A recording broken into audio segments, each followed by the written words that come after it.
ಎಲ್ಲರಿಗೂ ನಮಸ್ಕಾರ. Welcome back to my channel. ನಾನು ಶೋಭಾ. ಫ್ರೆಂಡ್ಸ್, ಇವತ್ತಿನ ಈ ವಿಡಿಯೋದಲ್ಲಿ ಒಂದು ಒಳ್ಳೆ ಆರೋಗ್ಯಕರವಾದ ಮೆಂತ್ಯ ಸೊಪ್ಪಿನ ರೈಸ್ ಬಾತನ್ನು ತೋರಿಸ್ಕೊಡ್ತಾ ಇದ್ದೀನಿ. ತುಂಬಾ ಈಸಿಯಾಗಿ ಮಾಡ್ಕೊಳ್ಬೋದು. ವಿಡಿಯೋನ ಸ್ಕಿಪ್ ಮಾಡದೆ ಕೊನೆ ತನಕ ನೋಡಿ. ಈಗ ಏನೆಲ್ಲ ಇಂಗ್ರೀಡಿಯೆಂಟ್ಸ್ ಬೇಕು ಅಂತ ತೋರಿಸ್ಕೊಡ್ತಾ ಇದ್ದೀನಿ, ಬನ್ನಿ. ಇಲ್ಲಿ ಮೆಂತ್ಯ ಸೊಪ್ಪನ್ನ ನಾನು ಚೆನ್ನಾಗಿ ವಾಶ್ ಮಾಡಿಕೊಂಡು ಚಿಕ್ಕದಾಗಿ ಕಟ್ ಮಾಡಿ ಇಟ್ಕೊಂಡಿದ್ದೀನಿ. ಹಾಗೆ ಇಲ್ಲಿ ಒಂದು 2 ಆಲೂಗಡ್ಡೆನ ಸಿಪ್ಪೆ ತೆಗೆದು ಕಟ್ ಮಾಡಿ ಇಟ್ಕೊಂಡಿದ್ದೀನಿ. ಪುದೀನ ಸೊಪ್ಪು ಒಂದು ಸ್ವಲ್ಪ ಜಾಸ್ತಿನೇ ತಗೊಂಡಿದ್ದೀನಿ. ಬಟಾಣಿನ ನಾನು ರಾತ್ರಿನೇ ನೀರಲ್ಲಿ ನೆನೆಸಿ ಇಟ್ಕೊಂಡಿದ್ದೆ.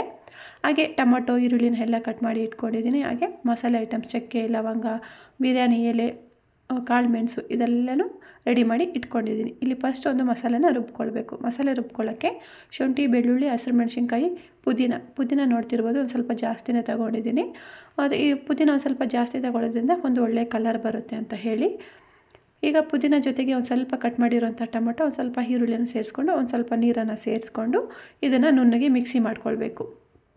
ಮಿಕ್ಸಿ ಮಾಡ್ಕೊಂಡು ಪಕ್ಕಕ್ಕೆ ಇಟ್ಕೊಂಡು ಇಲ್ಲೀಗ ಒಂದು ಕುಕ್ಕರ್ ತಗೊಂಡು ಕುಕ್ಕರ್ ಬಿಸಿ ಆದಮೇಲೆ ಎಣ್ಣೆ ಸೇರಿಸ್ಕೊಂಡಿದ್ದೀನಿ. ಎಣ್ಣೆ ಬಿಸಿ ಆದಮೇಲೆ ಈಗ ಮಸಾಲೆ ಐಟಮ್ಸ್, ಚಕ್ಕೆ, ಲವಂಗ, ಬಿರಿಯಾನಿ ಎಲೆ, ಕಾಳು ಮೆಣಸು, ಸ್ವಲ್ಪ ಜೀರಿಗೆ ಎಲ್ಲನೂ ಸೇರಿಸ್ಕೊಂಡು ಈಗ ಕಟ್ ಮಾಡಿರೋಂಥ ಈರುಳ್ಳಿನೂ ಸೇರಿಸ್ಕೊಂಡು ಈರುಳ್ಳಿ ಕಲರ್ ಚೇಂಜ್ ಆಗೋ ತನಕ ಫ್ರೈ ಮಾಡ್ಕೊಳ್ಬೇಕು. ಈರುಳ್ಳಿ ಜೊತೆನೇ ಒಂದು ಸ್ವಲ್ಪ ಅಂದರೆ ಬಟಾಣಿನ ನೆನೆಸಿಟ್ಕೊಂಡಿದ್ನಲ್ಲ ಅದನ್ನು ಸೇರಿಸ್ಕೊಂಡಿದ್ದೀನಿ. ಈರುಳ್ಳಿನ ಈ ಥರ ಫಸ್ಟ್ ಎಣ್ಣೆಯಲ್ಲಿ ಒಂದು ಸ್ವಲ್ಪ ಫ್ರೈ ಮಾಡ್ಕೊಳ್ಳೋದ್ರಿಂದ ಬೇಗ ಬೆಂದ್ಕೊಳ್ಳುತ್ತೆ ಅಂತ ಹೇಳಿ ಅಷ್ಟೇ. ಈಗ ಅದ್ರ ಜೊತೆನೇ ಒಂದು ಸ್ವಲ್ಪ ಕಟ್ ಮಾಡಿರೋ ಟೊಮೊಟೊನ ಸೇರಿಸ್ಕೊಂಡು ಟೊಮೊಟೊ ಸಾಫ್ಟ್ ಆಗೋ ತನಕ ಫ್ರೈ ಮಾಡ್ಕೊಂಡಿದ್ದೀನಿ. ಈಗ ನಾನು ಕಟ್ ಮಾಡಿರೋಂಥ ಮೆಂತ್ಯ ಸೊಪ್ಪನ್ನು ಸೇರಿಸ್ಕೊಂಡು ಮೆಂತ್ಯ ಸೊಪ್ಪು ಒಂದು ಸ್ವಲ್ಪ ಆ ಕಹಿ ಎಲ್ಲ ಹೋಗೋ ತನಕ ಚೆನ್ನಾಗಿ ಫ್ರೈ ಮಾಡ್ಕೊಳ್ಬೇಕು. ಈ ಥರ ಮೆಂತ್ಯ ಸೊಪ್ಪನ್ನ ಎಣ್ಣೆಯಲ್ಲೇ ಫ್ರೈ ಮಾಡ್ಕೊಳ್ಳೋದ್ರಿಂದ ಅಷ್ಟು ಕಹಿ ಅನಿಸೋದಿಲ್ಲ. ಈಗ ಕಟ್ ಮಾಡಿರೋಂತಹ ಆಲೂಗಡ್ಡೆನೂ ಸೇರಿಸ್ಕೊಂಡು ರುಚಿಗೆ ಎಷ್ಟು ಬೇಕೋ ಅಷ್ಟು ಉಪ್ಪನ್ನು ಸೇರಿಸ್ಕೊಂಡು ಇನ್ನೊಂದು ಸಲ ಚೆನ್ನಾಗಿ ಮಿಕ್ಸ್ ಮಾಡಿಕೊಂಡು ಫ್ರೈ ಮಾಡ್ಕೊಳ್ಬೇಕು. ಈಗ ನಾನು ರುಬ್ಬಿಟ್ಕೊಂಡಿರೋಂಥ ಮಸಾಲೆನ ಆ್ಯಡ್ ಮಾಡ್ಕೊಳ್ತಾ ಇದ್ದೀನಿ.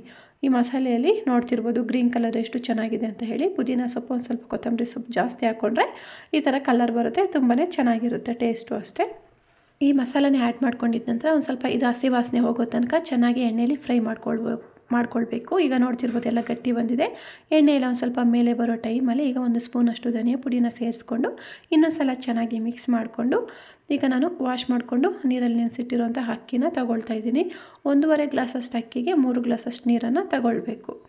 ನಾನು ಈ ಅಕ್ಕಿನ ಇದೆಲ್ಲ ರೆಡಿ ಮಾಡ್ಕೊಳ್ಳೋಷ್ಟರೊಳಗಡೆ ಇನ್ನೊಂದು ಕಡೆ ನಾನು ಬಿಸಿನೀರು ಕಾಯಕ್ಕಿಟ್ಟಿದ್ದೆ. ಅಂದರೆ 1.5 ಗ್ಲಾಸಷ್ಟು ಅಕ್ಕಿಗೆ 3 ಗ್ಲಾಸಷ್ಟು ಅಕ್ಕಿನ ಬಿಸಿನೀರು ಕಾಯಕ್ಕಿಟ್ಟಿದ್ದೀನಿ. ಬಿಸಿನೀರು ಸೇರಿಸ್ಕೊಳ್ಳೋದ್ರಿಂದ ಬೇಗನೆ ಆಗುತ್ತೆ, ಟೈಮ್ ವೇಸ್ಟ್ ಆಗೋದಿಲ್ಲ ಅಂತೇಳಿ ಅಷ್ಟೇ. ಬಿಸಿನೀರು ಇಟ್ಕೊಂಡಿಲ್ಲ ಅಂದರೆ ತಣ್ಣೀರನ್ನು ಸೇರಿಸ್ಕೊಂಡು ಅದು ಚೆನ್ನಾಗಿ ಕುದಿ ಬರೋ ತನಕ ಬಿಟ್ಟು ಲಿಡ್ ಕ್ಲೋಸ್ ಮಾಡಿದ್ರೆ ಮುಗಿಯುತ್ತೆ. ಟೈಮ್ ಇಲ್ಲ ಅಂದರೆ ನಾನು ಈ ಕಡೆ ಬಿಸಿನೀರು ಕಾಯಿಸ್ಕೊಂಡು ಬಿಸಿನೀರನ್ನು ಸೇರಿಸ್ಕೊಳ್ತೀನಿ ಅಷ್ಟೇ. ಈಗ ಉಪ್ಪು ಎಲ್ಲ ಕರೆಕ್ಟಾಗಿದೆಯಾ ಅಂತ ನೋಡಿಕೊಂಡು ಈಗ ಕುದಿ ಬರೋ ಟೈಮಲ್ಲಿ ಲಿಡ್ ಕ್ಲೋಸ್ ಮಾಡಿ ಒಂದು 2 ವಿಷಿಲ್ ಕೂಗಿಸ್ಕೊಂಡ್ರೆ ಸಾಕು.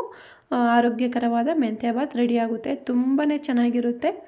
ತುಂಬ ಮನೆಯಲ್ಲಿ ಮಕ್ಕಳು ಎಲ್ಲ ಮೆಂತ್ಯ ಸೊಪ್ಪು ಕಹಿ ಇರುತ್ತೆ ಅಂಥೇಳಿ ತಿನ್ನೋದೇ ಇಲ್ಲ. ಅಂಥವ್ರಿಗೆಲ್ಲ ಈ ಥರ ರೈಸ್ ಬಾತ್ ಈ ಥರ ಮಾಡಿಬಿಟ್ರೆ ಅವರೂ ಇಷ್ಟಪಟ್ಟು ತಿಂದ್ಕೊಳ್ತಾರೆ. ಈಗ ಲಿಡ್ ಕ್ಲೋಸ್ ಮಾಡ್ತಾಯಿದ್ದೀನಿ. 2 ವಿಷಿಲ್ ಕೂಗಿಸ್ಕೊಂಡ್ರೆ ಸಾಕು.